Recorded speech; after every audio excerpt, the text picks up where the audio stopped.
It's funny, do we bow? Or I was thinking the exact same thing. like we walk out, it's like people are clapping. We should be bowing. It's like a We didn't coordinate reflex. the bow. We didn't coordinate the Didn't bow. coordinate I the feel bow. like we should for the early crowd. I know. Like, Thank you.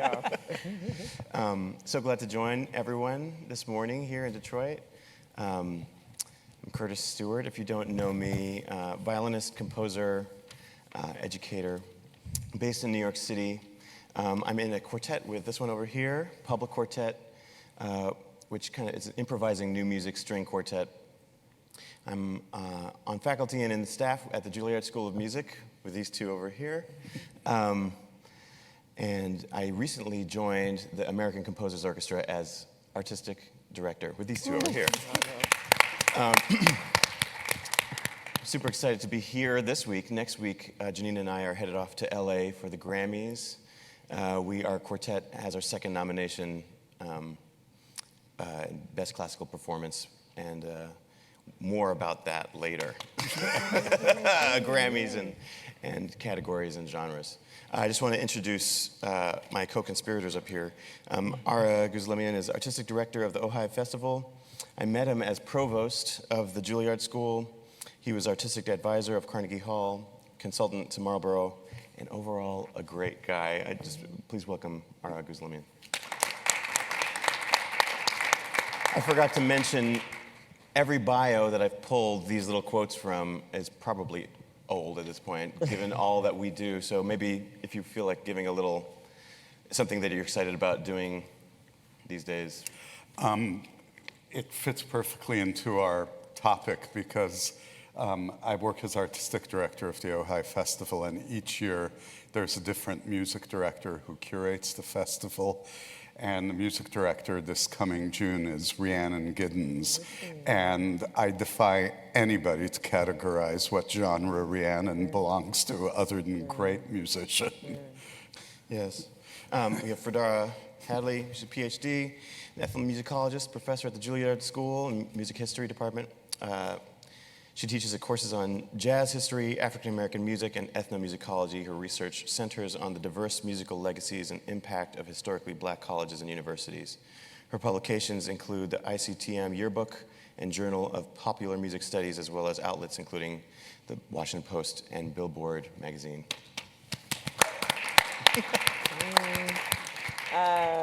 Well, the book focusing on the musical legacies of historically black colleges and universities.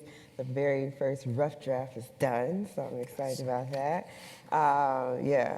That's probably the biggest thing going on with me right now, as well, since we're in Detroit, working on an edited volume honoring the genius of Aretha Franklin with Cambridge University Press. So I'm really excited about that. Wow. And last but not least, Jannina is my partner in crime in PUBLIQuartet, part of the SphinxConnect, virtuoso violinist, arranger, and music director of the Fortissima program at the Colburn School of Music. It's a mentorship program for professionals, young BIPOC women of high school age seeking to pursue a career in classical music.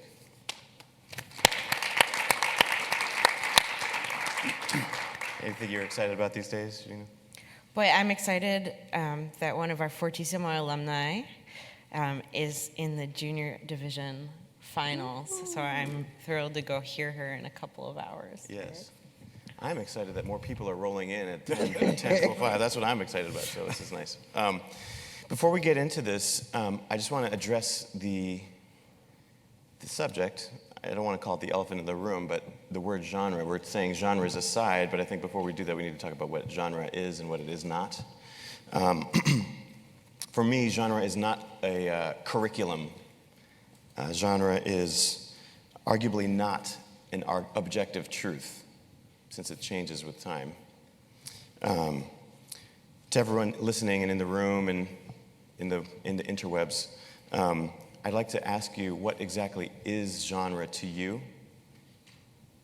And you can feel free to respond. I have this Q&A thing here. So if you log into the Hopin app, feel free to give your little comments, and I can read some stuff as I'm multitasking here. Is it the way a sound is made, organized? Is it a place or stage where music comes from? Is it a name we put on a sound? Is it simply a set of instruments? And who is labeling music for? I think that for me is the big question. For me, genre is a process. It's an unspoken ritual of teaching, making, listening, and living with sound. It's a reflection of the lens with which we absorb sound into ourselves through what we know about that sound, where it comes from, and who's making it. It's our personal, cultural narrative to sound. As a kid in New York, there was a huge difference between the music I was listening to and hanging out with my friends, like kind of like partying to, and the music that I was so intensely studying and spending hours with every single day. And my question is, why are those things different? Why, and is it important for those things to be different? Is that okay?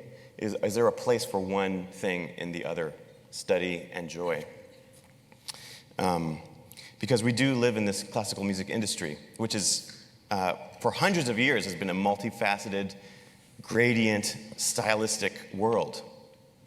And recently, I've been realizing that sometimes when we talk about what classical music is specifically, it is not just about the music we play, but who is playing it, where they're playing it, and what they look like that causes people to either brand it classical or not, for better or worse. So we're going to get into all of that. I don't want to ramble on too long, so I want to get into this discussion. Just one last point. So since genre is so subjective, since it's something that, for me, that we define for ourselves, especially in this world of social media and internet music genres, like you can create a playlist that has no definable quote-unquote genre. When we choose to program a piece on a stage, that is truly a choice of why we're taking this music and sending it that way. It's a way of speaking to power. It's about who needs to hear this music. And so I just encourage you to think about who genre is for. That's just my big question. Okay. So I just want to get into the history of genre and like, how did these genres come to be in general? Fredara, do you have I'm sure you have a thought about this. Many thoughts. We've been. So the problem here is like we've all been talking about this a lot together, and so now we're bringing you into this conversation that we've already been having. So, sure. At its root, genre gives us a shorthand way of talking about things, right? It gives us something to understand the world in which we're in. We need, there is a difference between death metal and, bluegrass music, and you need a way to say that, But in your opening remarks, you pointed to something that is important about genre as well. Genre is often functioning as a signifier of all of these other things. It's operating as a signifier of identity, and that gets to questions of who creates the music, who the music is intended for, right? And so you take another really understandably questioned genre like world music. Right. What does that mean? What is in that? Who isn't in that? Right. Who is that designed to represent? And very often, what you also alluded to is how so you have the sort of community meanings of these words, like what they mean to people, and sort of if someone says a genre, they can imagine a performance setting, they can imagine what the music sounds like. There's that side of it, but there is also then the side that is about commerce, and how do you sell this? Like, how do you sell this? It used to be back in the day in terms of like CDs and records and physical copies, but also how do you sell this and market it as live performance? How do you sell it to the editors at Spotify to get it playlisted on the study time piano playlist, right? And so we're seeing this it's not quite an undoing of genre in terms of the streaming era, but a more explicit tie of music to function, to activity, which has implications for genre. Because like in the example I just gave, study time piano music, that music may come from different genres as we traditionally think about them, but they're more tied to function and to mood. And so I think we're at a bit of a bit more ambiguity about how genre works, but at its core, it is trying to think about, again, who is making this music, what does it sound like, where is it happening, and then also that commercial piece. And I should say too, lastly, the borderlands around genre are actually really important. That's where the interesting things happen, because no matter what genre you pick, people argue fervently about what is and what isn't, right? And where the center of this is and where the fringes of this are and all of that. And so I'm one who often finds productivity in that contention, because we use music as a stand-in to argue about much deeper questions. Right? That's true. And so capturing that debate helps me as an ethnomusicologist, one who's deeply interested in how music is reflective of our lived experience, understand things about how we see ourselves and how we see each other that aren't easily articulated otherwise. Right. Wow. It's such an identity-based thing, music. We forget about that. I loved what Ms. Graves said last night, actually. When you're speaking, it's not just the voice that you're speaking. I'm an educator, and so when you're in a room with a student, first of all, I hate even calling them students, because it feels like there's a power dynamic, because I'm learning hopefully just as much as they are.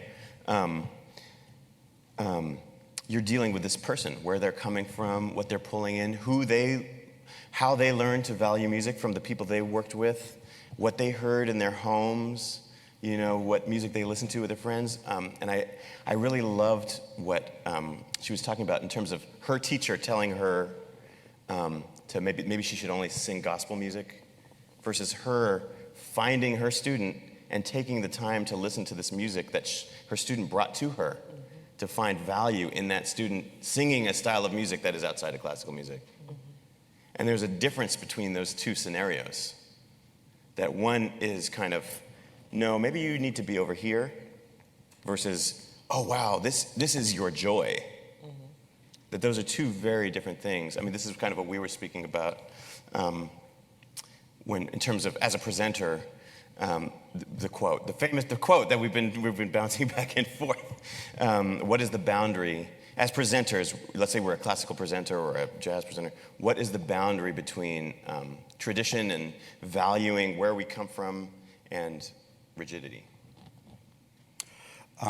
That's Curtis's quote, and when we had a preparatory Zoom call together, Curtis said this great line, where's the boundary between tradition and rigidity? And it's like every light went on, and I actually said to Curtis, write that down, that's at the heart of what we're doing. Couple of things. This thing about the commercial definition of genre, just a very funny but meaningful example. In the early days of Apple Music, I was looking to find a recording of Schubert's Winterreise, his song cycle of mostly utter despair, and I found one, and under genre, I swear to you, this is real, it said blues. And first I laughed and I thought, yeah, this is about as blue as you can get. So they weren't entirely wrong. Last night started a swirl of thoughts for me relative to this conversation this morning, and I'll get to it in a second. I think genre is meaningful and valuable as shorthand and as an understanding of a lineage and tradition. Where it goes bad is when genre is used to exclude. That's, for me, the line that becomes toxic. And here's an example just from yesterday that struck me.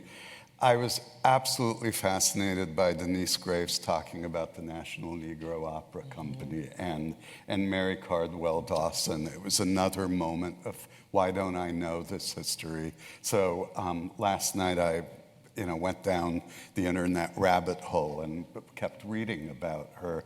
1941 to 1962, the company existed. And we thrill to it because she's a pioneer in the genre, right? In opera.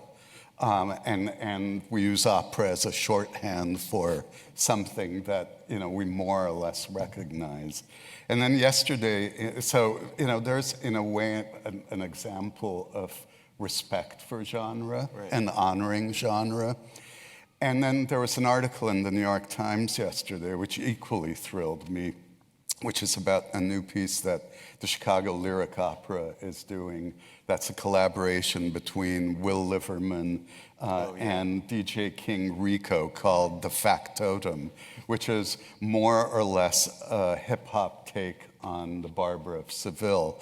And they talk about, they went to the North Carolina School of the Arts together, and in the school bus, they would sing pop songs in their most operatic voices, and all the other kids would look slightly askance at them. And there was a wonderful quote by DJ King Rico. This is a literal quote from that article. Opera can be hip-hop, and hip-hop can be opera. Yes. Period. And so, for me, in our better days, we're moving towards a healthier state where genre is not used to exclude. And this has been sort of how I visualize it. For me, the house of classical music, or the house of whatever genre you want, is part of the bigger house of music, which is part of the bigger house of life. And the most essential thing with any house is that the doors and windows be open. Right. Jannina, as a performer and a curator, do you feel like, so we're talking about being open, we're all coming from a place, right? We're all coming from a set of values. Our parents listened to something, it was like, oh, I love this song. That song reminds me of Sunday mornings. Or, we are all coming from a thought of what is, maybe to not to use bad and good, we're coming from a place of warmth and not warmth. So my question is, when you're playing a music that is so, we're all playing this classical music, is extremely demanding, and it doesn't always start out to be the warmest place, playing this music, especially when you're picking up music that you really want to play well, and we're all just as harsh as we can possibly be to ourselves to be better. When are we allowed to bring ourselves to this music? When, as a performer and as a curator, do you have a moment where you're like, okay, I feel like I'm allowed to feel this any way I want to feel it? Is there a moment, or is there never a moment? There's always a moment. I mean, it's taken me, it took 30 years to get there. Mm. I'm older than that, but I think that's something that we've done, and something I've empowered myself now to do in every musical moment of my life. It doesn't mean anything if I'm not bringing myself to the music. And that was something PUBLIQuartet empowered me to do, because at a certain point, what also brought us together as a quartet was our love for music, and not just classical music, but for music, and coming together and saying, why can't we just play all the music that we love? Right. So, and that I carry with, why can't I always play the music that I love? Why can't I not play something that drives me and moves me from a place? Because if I'm playing something that is driving me and moving me and gripping me, that translates to you. That comes through to the audience. That means something. Mm-hmm. So, I don't know if that actually answered the question. No, totally. But so all the time. So are we? So all the time. But as teachers, we're all teachers, right? So how do we balance we are usually mostly teachers. Many of our musicians are in some form of teacher. How do you balance structuring a student's learning? Like, you got to learn these scales, you've got to learn it with their bringing their identity to the situation. This is for everybody. Does anybody have a moment where they feel like, or for the audience too? Yeah, absolutely.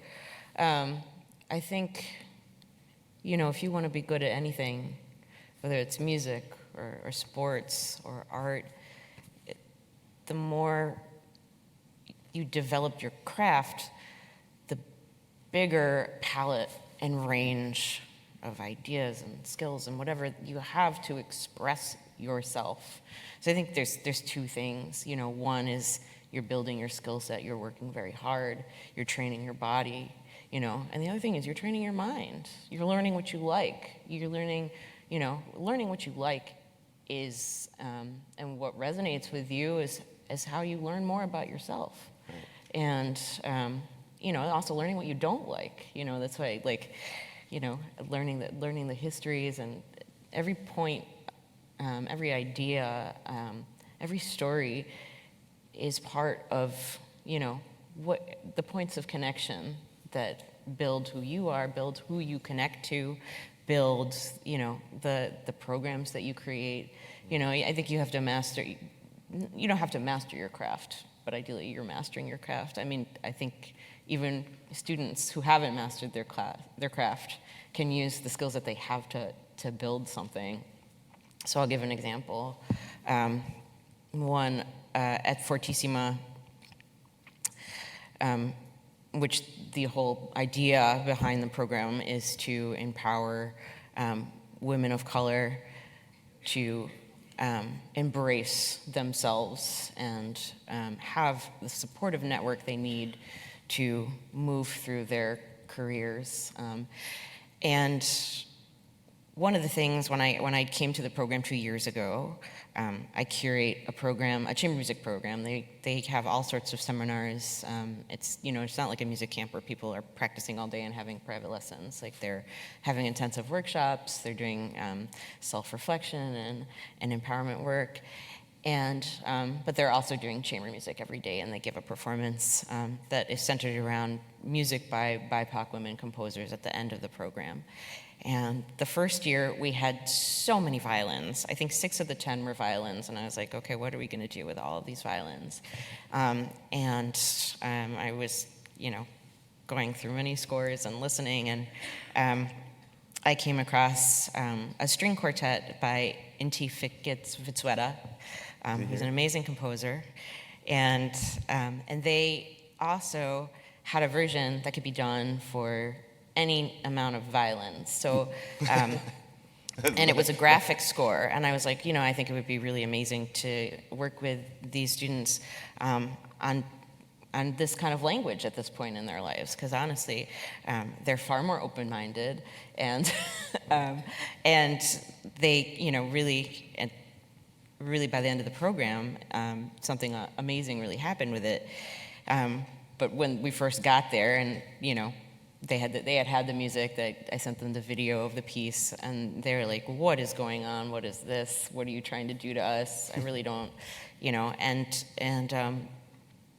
little by little, and, as soon as they started to try to stop thinking about notation on a page and what that inspired, and once they thought about what the notation translated to sound, that's when they started to use their imaginations, and all of a sudden there was a whole new musical language that started to happen. And I had told them that I would play with them, and at that point where they started to transfer over, I said, you know what, I don't think you need me. I think you can do this by yourself. And it was actually so powerful for them, because they're also doing all this work, how to empower your own voice and how to think independently. And, those are the same choices that we're making when we're doing improvisation, especially if you're coming from a classical background where you're used to doing everything as it's presented to you, following the dynamics and all the notation and all the notes and playing in a very exact certain way. It's really hard to get out of that mindset. But it's also hard to trust your own voice, as a young person. As an adult, it's hard to trust, that I'm saying the right thing, and whether, is that coming from me? Am I saying what the person wants to hear? And I think that's, there's a connection to improvisation there, where you have to trust your voice. You have to trust yourself to make choices. You have to trust yourself to make mistakes. You have to play off of somebody else. You don't know what's going to happen. And for them, the minute they had, images of the sky or whatever, or, they've made their own story, they totally went with it. And the rest of the girls who weren't playing in that piece, they got so jealous because they had such a great time. And the funny story is that they started calling everything Figgy, because Inti's name, Inti, and she knows this, that she loves the story. Everything was like, oh my gosh, that's the figgiest. We love it, so Figgy. And so after that, I was like, I think improvisation and doing some sort of piece that incorporates that needs to be part of the core curriculum of this program, because it really gave them a musical voice to focus on all the work that we did during the program. So this year we did Julius Eastman's Buddha, and I tell you, the same exact thing happened, and it just gives me chills to even think and talk about it. Their performances are online if you want to look them up. It's one of the most powerful things I think I've done as a teacher and a performer. That's awesome. It's interesting, that connection of improvisation, because if we threw half of the classical musicians onto a stage and say, go, improvise now, I don't know that it would be initially as freeing of a moment without you, the guy, but there is, if you think about almost every other art form, there's, improvisation is a huge part of the curriculum, dance, acting, improvisation is the key thing to unlock. Even if there's improvisation in every art form, every musical art form, including jazz, classical music, musics from around the world. But it helps you unlock your sense of who you are and what you want to say, because you do have to find those joys versus what you want to do versus in the moment. And it's kind of, it's funny, I think about our initial days in PUBLIQuartet and what we have to still remind ourselves to do things because we enjoy doing them, not because the genre police say so. You know what I mean? Not because it's classical or not classical. And I was just thinking about this. I was reflecting as you were saying, like, what exactly, and for everyone out there, what actually gives you the courage to take that step? To say, I'm actually going to just disregard this, as the title says, genres aside, for 2 seconds. And I'm going to actually improvise and play with who I am with this music. Like, what gives you the courage or the impulse or the need to do that? I was just thinking about, before I taught at the Juilliard School, I taught at Oberlin Conservatory, and I taught an African-American, 2-semester African-American music class there for undergraduates then. And each semester culminated with the students being put in groups. And this was a class for both jazz and classical students. And so the groups themselves would be mixed with both jazz and classical students. And their assignment was to, come up with a performance, perform a piece connected to some theme that we had discussed over the course of the semester. And then they would present on it, and they would also perform it. And by the nature of things, the ensembles themselves were always really interesting, and so they had to work together to think about instrumentation, arrangements, all of that. But invariably, the classical students would walk away like, very often, the pieces did involve some sort of improvisational component, and they were struck by how challenging it was. But they were also, they found it liberating, right? Like, they usually came into, the classical students usually came in not knowing very much about jazz at all, right? And of course, over the course of the semester, that was something that we would cover. And the performances weren't always jazz, but like, perhaps the interpretation of the work just required that sort of musical freedom. And so it was always transformational in the same ways that you described, to watch this little like light bulb turn on in their minds, like, oh, this is something that I too can participate in. I can do this? Even in the same institution, like it can be siloed, like, oh, that's what the jazz students do, and never the two shall meet, those kinds of things. And so it's really powerful to see possibility light up in a student's mind and in their art. Right. I would just agree completely, and I've seen the same kind of encounters. I always remember the Baroque violinist Monica Huggett when she came to Juilliard. She played some wild early Baroque sonata, which has huge room for improvisation. And when she introduced herself, she said, when she was a kid, she always dreamed about becoming Eric Clapton, and being a Baroque violinist was the closest she could get. So even within what we think are very prescribed styles and genres, if you will, there's plenty of room. But what you're talking about is just core to music making, period. Right. What we value in Denise Graves singing Carmen is Denise Graves singing Carmen. Every shading, every impulse that makes it personal. Right. It might be a different form of improvisation, but in the end, it's the personal that makes music matter. Right. Yes, that allowance to explore. Yeah.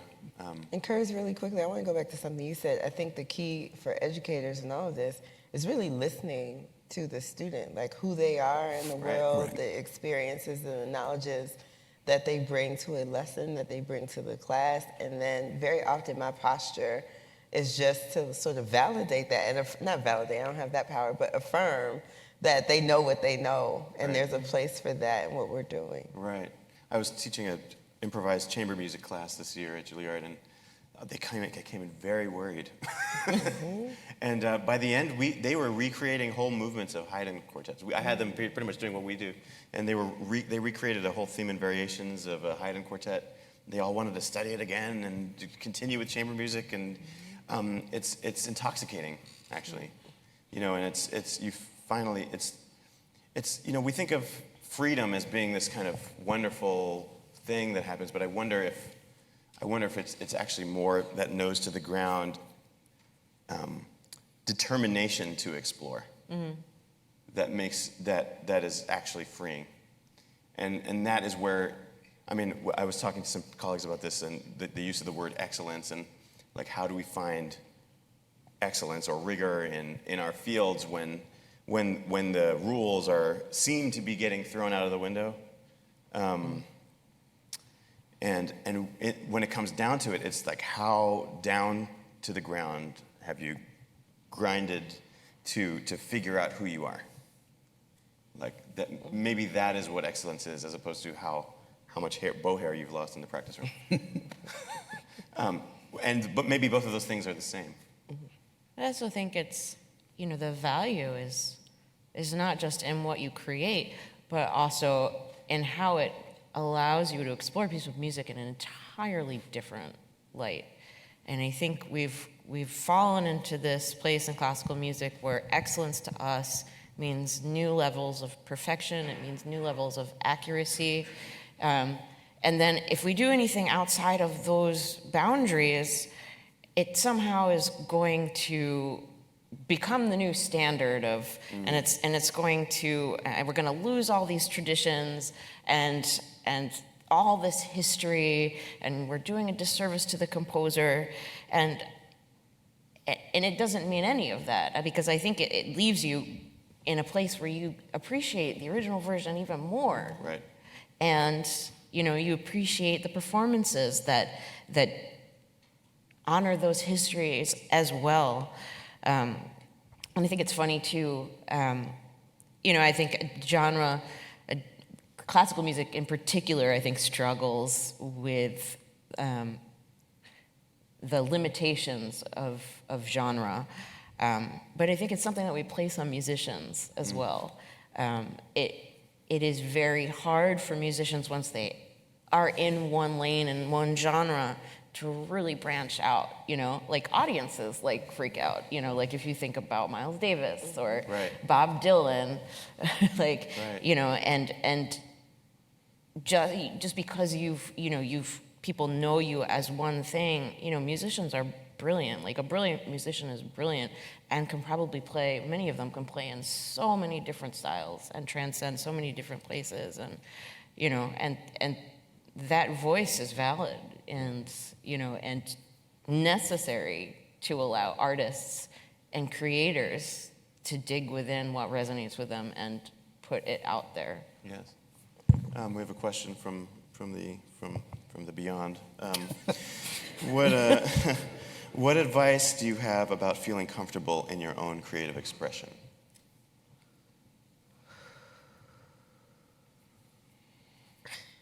I feel like you have thoughts on that, Curtis. I do. Actually, I was just thinking that I'm trying to be the moderator here. No, bring yourself to the panel. I'm trying to be the moderator here. I'm just the container. Moderator check. I moderate myself. Personally, I actually think it's the time that we all took to answer that question. That is number one. That there's a kind of fear of silence when you're speaking to someone else, when you're in front of a room of people, when you're by yourself in a room, that there's I can't speak to anyone else, but for me, there's a fear of silence. And just to let that discomfort sit for 2 seconds longer every day, 2 seconds a little longer. It sounds like I'm talking about meditation, but I'm not talking about spirituality right now. I'm just saying it allows you the mental space to address why you're uncomfortable. And it allows you the space to take the time you need when you're on stage. It allows you the space to really think about the words you want to say when you're speaking to that presenter who has a very clear idea about what jazz and classical music is. And you want to make sure that they know that they'll be safe when you're playing on their stage. And their audiences will actually enjoy themselves. And they'll come back. I think for me, it's that silence that helps me. Another thing that has helped me, I feel like I have a little cheat sheet. Both of my parents are musicians, so I've kind of watched them be who they are. They're very creative. My dad plays jazz tuba, and he's traveled the world playing with Dizzy Gillespie and people like that. And my mom was a Greek violinist who played with musicians on the outskirts of Poland who, for lack of a better word, she called them gypsies. So I have those models to draw from.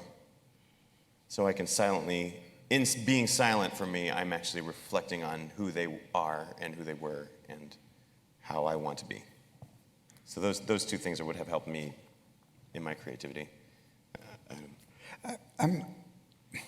Comfort is a tricky thing in the arts, and I think you answered it, and Denise Graves also answered it last night. When she said, lots of great art grows out of discomfort. Right. And it's exactly what you said and what she said. And what I would say to this person is listen to that discomfort as a teacher for yourself. Don't fight it, just listen to it and question why it's there. And often that becomes the prompt or the clarity. Where we run into trouble is when we start pushing the discomfort away. And then we get, bottled up. Right. And so it's a version of your answer. Right. I totally agree. Absolutely embrace the discomfort. I'm talking to myself right now. Earlier this year, I was on another panel after a project that I did with Jesse Montgomery and Mo Willems, who is an amazing book writer and an artist. And the great thing about Mo is he's constantly creating It's really inspiring to watch. And we had rehearsals. We were in the basement of the Kennedy Center, and there were all these photos from members of the National Symphony throughout the years. And I never even saw him do it, but all of a sudden, like, all the photos of people had these sticky notes, and they were like roses and hats and cigars, and so like all of these like symphony members became these characters in a Mo Willems book all of a sudden, and it was amazing. But it's the outpouring of creativity that never stops, and I think he got there by doing exactly that. And in the panel that we had afterwards, somebody had asked a similar question, and he had talked about how every day he just writes in a journal. Just writes down the first thing. He just puts his ideas down into a journal, whether it's like a picture, whether it's a doodle, whether it's a, just one sentence. And he doesn't think about it. He just puts it away. He just writes it, puts it away. And then he said, and then I go back and I take all of those are like the seeds. I plant the seeds, and eventually the seeds grow into a garden full of weeds that I whack down and make into a marketable franchise. But not necessarily, maybe you're not going to make it into a marketable franchise. Maybe you're going to make it into a great art that is also a marketable franchise or whatever it is. But at least for me, sometimes I get stuck just at the point of writing down the idea, or just at the point of taking the violin out of the case, just at the point of recording myself so I have honest feedback about what I'm doing, what I sound like, what my idea sounds like. So, embracing, and that's one way, embracing your ideas, and how our own ideas can be so scary at times. And also, the more you do that for yourself, the easier it will be, because sometimes people won't get your ideas. Like one project that I brought the quartet into, I talked about it for 2 years. People didn't really get it. I finally got Sphinx actually funded it, and even as we were doing the project, people still didn't get it. I had such a hard time, even with a fully funded project, to get somebody to find a venue that would present it. And I talked to the presenter after we presented it at National Sawdust, and it was co-presented for the New York Phil's Biennial. The person who had given it the green light to present it, he said, when I read this proposal, I had no idea what you were talking about, but I thought it sounded really, really cool, but I couldn't envision what it was going to be, and now I see it, and it makes perfect sense, and I love it, and it's amazing. And sometimes people can't even embrace what's in your head until they see the final project. So, What was the project? Scheherazade project. Yeah. Do you want to could you describe Scheherazade for them a little bit? So Scheherazade project was a collaboration between PUBLIQuartet, my rock band Hollins, and an artist, a multimedia artist, Amy Koshbin, Iranian, Italian artist, and dancer Justin Alenza, who's a native Detroiter as well. And it was a mashup of Good morning. Rimsky-Korsakov's. Nice teacher. I actually woke up weirdly and listened to The Rite of Spring and Firebird, which that's I don't know, that is very random. It's not what I usually do, but it felt. You needed it. Sometimes you wake up with music in your head. Yeah. Speaking of genres, so Rimsky-Korsakov, Scheherazade, and we mashed it up with original indie rock songs. So we went kind of from each movement started with solo quartet with a Rimsky-Korsakov, that kind of voiced that solo of Scheherazade, into songs that were based on 1001 Nights, and then paired up with these with video projections. And the sort of modern idea was the dictator is obsessed with the internet and technology, and Scheherazade is really the story, the machine that lures him in, and eventually in the end he gets trapped in the screen. Nice. I had no idea that's what it was about. No. Still learning. That was cool. I was just the guy in the picture. This actually leads to the next question about feeling scared about your own ideas. And like, why would we be afraid of our own ideas? Shouldn't they be so excited? Like, oh, I had an idea, right? Why would we be afraid of that? I'm not questioning you specifically, but we have a question, again, from the beyond. How do we deconstruct the notion of genre for classical music audiences and work to make room for BIPOC audiences to come into the space, to listen to this music and become future audiences?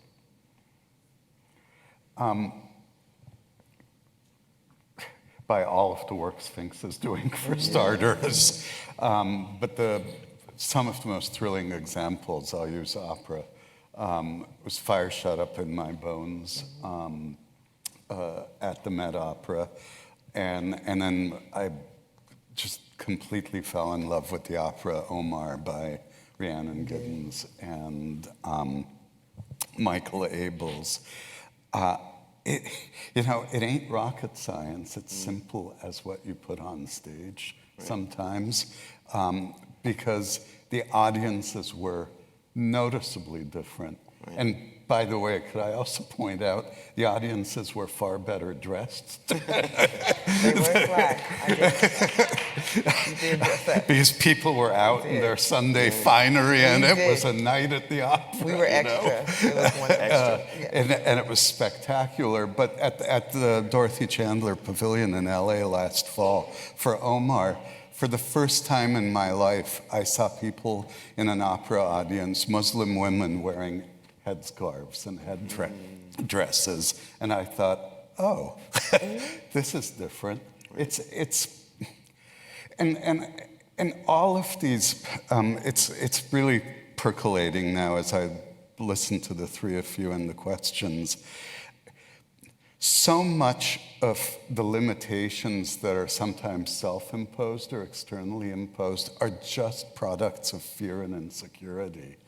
And if you step back and look at that, and it's throughout history, when Miles Davis, sort of broke every kind of barrier with fusion, or when Bob Dylan went electric, the insecurity was, there's the end of jazz, there's the end of folk music. And somebody in Chicago, I guarantee you, with this hip-hop version of Barbara of Seville will say, well, there's the end of either hip-hop or opera. I don't know which in which direction. And you just want to say, this isn't about making the world narrower. This is just making the embrace larger, which actually makes the art form and the genre, if you will, better. I love that you said make the embrace larger, because it's not like those things weren't already there. Right. Mm-hmm. To that point, to that question as well, I feel like a lot of the answers lie in the history, right? Mm-hmm. What has been so rewarding in doing all of this research on music programs and music on historically Black colleges is that that's become a prism for me to remember certain things and to understand certain things better. And what I mean by that is, before Marian Anderson had her town hall debut, it was Black churches and HBCUs that supported her. And so I feel like when we talk about classical music, and particularly with Black communities, we act as if this is a new thing when there has been a very long history of classical music as community practice. People sang this music in their church, in their talent shows. Sororities and fraternities organized competitions, hosted recitals. People hosted it in their homes. And so I feel like remembering that history, and many of our composers, folks like William Grant Still wrote jazz, wrote class, so, and that meant that, we're talking about ideas that feel radical in 2023, but they existed in 1923, right? Like you could have a concerto next to, on the same program with a jazz piano piece, solo piece, and all kinds of combinations that seem like, well, where would we stage that? Where would we program that? Those things were happening then. And so, remembering where this music has lived before, and how it has lived before in communities and the institutions HBCUs were all of those programs were staunchly classical programs. Like so many people talk about going to Howard and being thrown out of four-sided practice rooms for playing jazz, which is its own problem, but also says to me how deeply entrenched these practices have been and in some places continue to be. And so if we go back, my brain switched to like my old school Baptist upbringing. I was like, go back to the old landmarks, right? If you go back, and we are more, one of an essay in the book deals with if we centered HBCUs and how we talk about American classical music, we would have a radically and much more expansive understanding of classical music in this country, right? We just would have to, actually look for someone else for a model. And quick shout out to Denise Graves, and I've been fortunate to work with her and the Denise Graves Foundation. Shared Voices, which is all about the vocal arts, classical vocal arts, is reigniting some of those relationships that exist between, have historically existed between Black colleges and conservatories, because all of these early graduates of the Juilliard School, Oberlin, NEC, because of segregation, where else could they work but HBCUs? And they founded these tremendous music programs there. I just have one of my favorite facts in the world, which you reminded me of.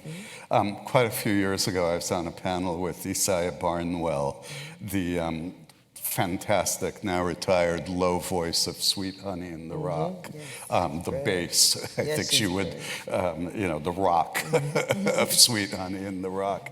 And we had a couple of great days together on this panel, and I finally had to ask. I looked at her and I said, how is it that your first name is Isaiah?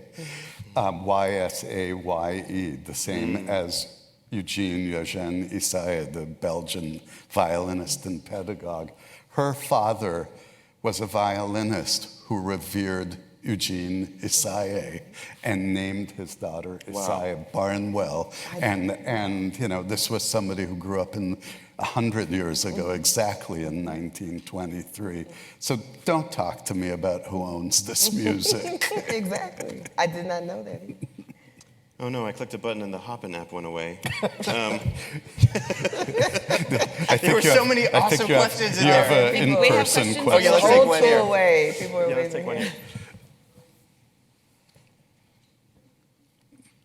I'll speak loud enough. Oh, guess it's on now. My name is Claude Graham. I'm from Florida, and it's interesting that you said. I remember Dr. Maria Corley, I'm a trumpet player. And I took a piano class because I wanted to be a composer. Yeah. And she said, Claude, I think you can be a student at Juilliard or one of those schools. I said, I don't think I'm ready for that, Dr. Corley. She said, but I think that you are. And one of the most amazing things that you all talked about it, and when I think about Florence Price, Florence Price was one of those individuals who, in her time, of course, no one recognized her, but the Chicago Symphony took a stock in her and said that, we're going to give her a try. And now, as we know here today, you hear Florence Price all over the world. I think one of the biggest things that, and here comes my question, one of the biggest things that we have is being proudful of who we are, and our teachers validating us. I think that's the word that I heard earlier today, that validation. I think one of the reasons why genres are so, you can't get most of what we are is because it's due to who are our teachers and are they validating us? And so when they validate us, who do they validate us to? It's like starting that trend and moving it from one place to another to another. We all doodle at home. As a composer, I have many doodles at home. And it's funny that you said that I take those little doodles and I put them together, and then I give them to someone and say, what do you think about that? And it's that validation. So here's my question. Especially on a big screen like Juilliard schools and those big schools, how much are they validating just a little small kid who just doodled and said, you know what? He or she has something here. How can we move this somewhere? So how do these big institutions looking at students of that sort and saying, you know, can I give you a chance? And who do I give that chance to? How do I make it go somewhere else? Right. That's my question. I think that's a great question. The part about who do we give a chance to, that's the worst part. Because there is a limitation on just people, funds, all that space. I mean, the Juilliard School has been doing great work with MAP and pre-college and working with working with Sphinx and working with all people around. I don't know how if you guys want to speak to that. Curtis covered it. It's in every way just extending the reach. So Juilliard has partnered with Sphinx in the Sphinx Performance Academy and Sphinx Lead. The MAP is the Music Advancement Program, which is an early development kind of pre-college program with a very wide reach across New York City.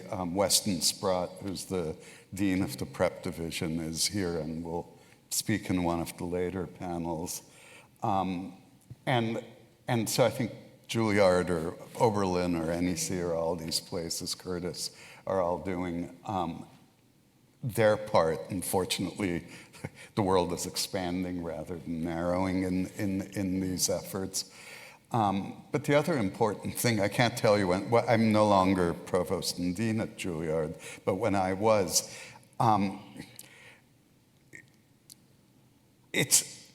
there are many paths to being a musician. There are many paths to being a musician. And some people, either because of their parents' obsession about a brand name or their own, were trapped at Juilliard. And I would look at them and say, is this about being at Juilliard, or do you want to be a musician? And to me, one of those is a more important question. And so it's also really important to remember there are many, many paths to being a musician. I just wanted to add quickly the program that I mentioned earlier as another example with the Denise Graves Foundation. The Juilliard School is a part of that, right? And so really trying to, because a lot of what we encounter and what I encountered talking to HBCU music faculty as a challenge is, speaking about that validation, is people are thinking about how am I going to make money? Like my community, my family have invested in my ability to study this. What does that translate into in terms of and that's not a trivial question at all. And so I think rethinking, along with sort of artistic and intellectual validation, continuing to think about the reality of students' lives and what is at stake for them, and building that into the calculus of how we usher them through this matriculation is also an important part of that. And it's not perfect, but all of the better schools are beginning to take that broader picture. It's moving in the right direction. It's not there yet, but looking at the reality of all of that rather than you pretending you walk through that door and you're in this narrow, sacred path of music and none of that exists, no longer stands. Absolutely. And also, just to speak to your question, I was a high school teacher for 10 years when I graduated. When I graduated college, I did not get into grad school. I didn't get into Juilliard. I didn't get into Sphinx. I applied like 6 times. Never got into Sphinx. And now I'm here. I had my students. When I say that I'm learning just as much from my students as they're learning, I really mean that. And so there's that. I learn just as much from my colleagues. I have friends playing music with me. And I think it's the people that you associate yourself with. It's unfortunately just, it's hard to find that validation in a really good way. I liked that you changed your language when you said, no, I can't give anybody validation, I can give them affirmation. And it's just, that's why we're on the stage together. The validation has to come from within. Yeah. Right.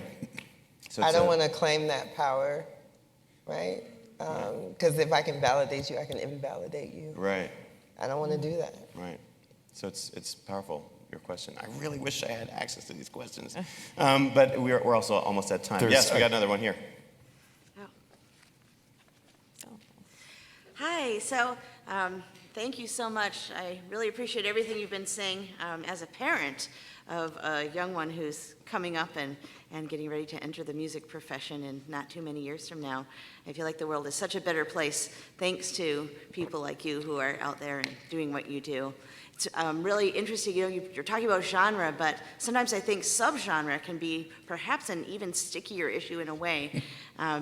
I became a very serious Baroque violinist as a teenager, which was also when I was launching my solo career, and I was strongly advised by my manager to stay in the closet about my gut string activities because that might make orchestra conductors and administrators question whether I was legit as far as a person who would play the Brahms and Tchaikovsky well enough to be hired for those gigs. And then conversely, in the period instrument world, when they knew I was playing lots of romantic music with lots of vibrato, they questioned my commitment to historically informed interpretation until I sort of went the extra mile and started doing medieval and Renaissance, and then they knew I was serious. And so what was fascinating to me 25 years ago is that there was far less threat from some of the fiddling activities I was doing outside of classical music, but it was the multi-genre within classical that made classical uncomfortable. And now, of course, things are so much better. But I feel like genre can be so much our identity. Like, I literally will call myself a metalhead before I'll bother to call myself a woman or a cisgender person or a straight person or whatever other labels I would have. And being a metalhead is much more who I am and important to me. And even within that, you mentioned death metal. A colleague who's part of a very influential doom death metal band, which I guess is a subgenre.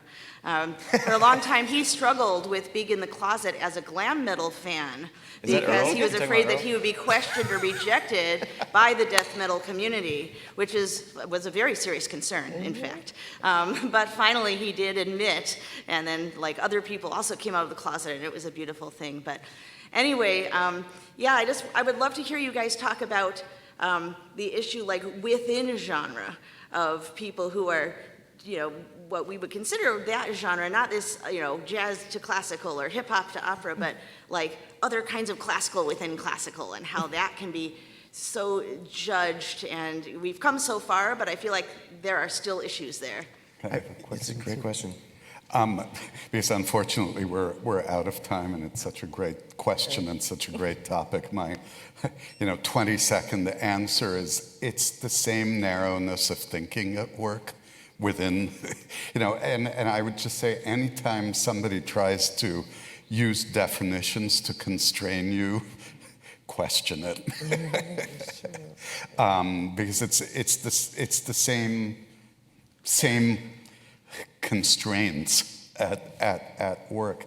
And we're talking about artistic endeavor, which should be about opening. I highly encourage you to check out more questions that were asked, really, really specific questions on the app. And I wish we could get to more of your thoughts because, as we're saying, it's very identity-based. We each are coming from a very specific place. We are each dealing with who we are now, and we're each figuring out where we're playing with where we want to go. So genre and identity is you. And I want you to just hope, if you agree. And I would like you to just think about who is the genre that you choose. If you choose, or who are you, who is that for? I think that's the big takeaway for me. As individuals, as educators, as performers, presenters, composers, just think about next steps for how you want to make collaborations, how you reframe what you do, who you speak to, the time you take when you speak to those people. And thank you for listening. Thank you all for being here. Thanks to Sphinx. Have a great day.